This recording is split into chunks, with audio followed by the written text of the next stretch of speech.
नमस्कार, आप सभी का स्वागत है और मैं हूं अनमोल मट्टू। जिस तरह हम इस मॉडर्न दौर में डिजिटलाइजेशन की तरफ बढ़ रहे हैं, वहीं साइबर फ्रॉडस्टर्स भी अब नए नए तरीके जो साइबर ठगी के निकाल रहे हैं। ऑनलाइन ठगी का शिकार होकर अपनी मेहनत की कमाई गंवा चुके लोगों के लिए एक बड़ी राहत की खबर सामने आई है। जम्मू जिला की पुलिस ने साइबर सेल ने 8,44,455 रुपए की जो ऑनलाइन धोखाधड़ी के मामलों को सुलझा लिया है और उन्हें सुलझाकर पीड़ितों को उनकी रकम वापस दिलाने में सफलता भी हासिल की है।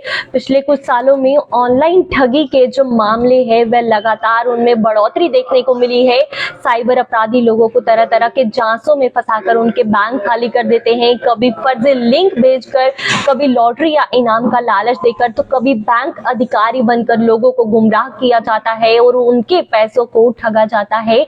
ठगी के ये मामले खास तौर पर उन लोगों को निशाना बनाते हैं जो इंटरनेट और डिजिटल ट्रांजैक्शंस करते हैं और जो ज्यादा डिजिटल पेमेंट्स करते हैं, डिजिटल चीजों का इस्तेमाल करते हैं, उन्हें ज्यादातर इस ठगी का शिकार बनाया जाता है। लेकिन जम्मू जिला पुलिस ने साइबर सेल की मुस्तैदी ने ठगी के शिकार हुए लोगों को राहत दिलाई। साइबर सेल की टीम ने कड़ी मेहनत और टेक्निकल एक्सपर्टीज का इस्तेमाल करते हुए इन जटिल मामलों को सुलझाया और पीड़ितों को उनकी खोई हुई जो रकम है वह वापस दिलाने में कामयाबी हासिल की है। तो ये ऑनलाइन ठगी किस तरह होती है, तो ये कई सारे इसके भी रास्ते उन्होंने अपनाने शुरू किए हैं, उनके बारे में बात करते चले। सबसे पहला तरीका फिशिंग है। फर्जी ईमेल या एसएमएस भेजकर लोगों को या बाकी जो संस्थानों की वेबसाइट्स जैसा दिखाना, फेक वेबसाइट्स बनाते हैं और उनके जरिए लोगों से पैसों की ठगी करते हैं।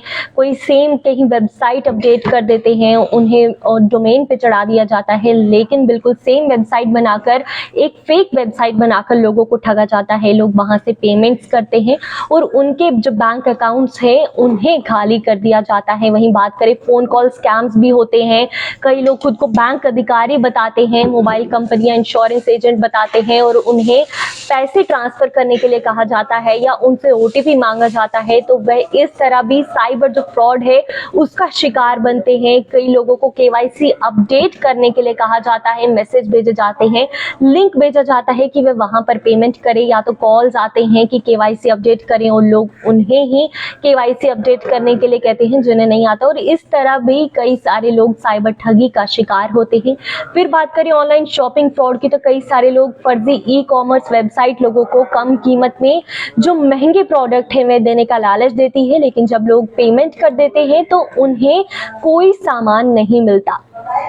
साइबर सेल को जैसे ही पीड़ितों की शिकायतें मिली, उनकी टीम ने तुरंत एक्शन लिया। ठगी की जो रकम थी उन्हें ट्रैक किया गया और बैंक और उनसे जो रिलेटेड एजेंसीज हैं उनकी मदद से पैसे रोकने की जो प्रोसेस है उसे शुरू किया गया। समय रहते कार्रवाई करने के कारण साइबर सेल ने जो विक्टिम्स हैं उनकी राशि बचाई और उन्हें वापस दिलाने में वह सफल रही। अब साइबर सेल की इसे लेकर अब लोगों को क्या अपील रही है? इस मामले के बाद साइबर सेल ने लोगों को सतर्क रहने की भी सलाह दी है।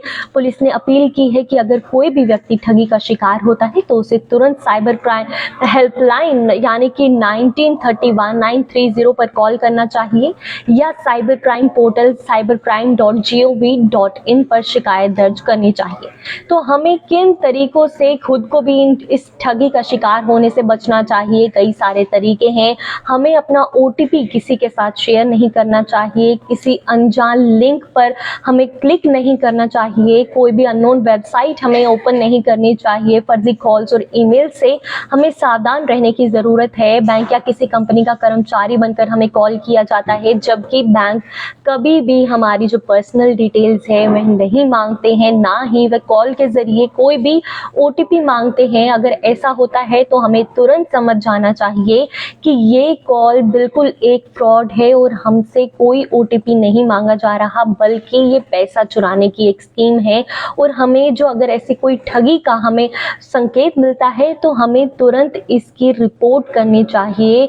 और जम्मू साइबर सेल द्वारा पीड़ितों को 8.44 लाख करोड़ रुपए जो हैं वापस दिलाने की एक बड़ी उपलब्धि हासिल हुई है। ये ना सिर्फ ठगी का शिकार हुए लोगों के लिए बड़ी राहत की बात है, बल्कि ये भी साबित करता है कि अगर सही समय पर एक्शन लिया जाए तो साइबर जो क्रिमिनल्स हैं, फ्रॉड्स हैं, उन पर भी लगाम लगाई जा सकती है। अगर आप भी कभी ऑनलाइन ठगी का शिकार हुए हैं या आपको लगता है आप भी किसी ऑनलाइन ठगी का शिकार हुए हैं, आपको घबराने की जरूरत नहीं है। तुरंत साइबर पुलिस से संपर्क करें और पेमेंट्स करते समय सतर्कता बरतें। फिलहाल के अपडेट में इतना ही, हमें दीजिए इजाजत, धन्यवाद।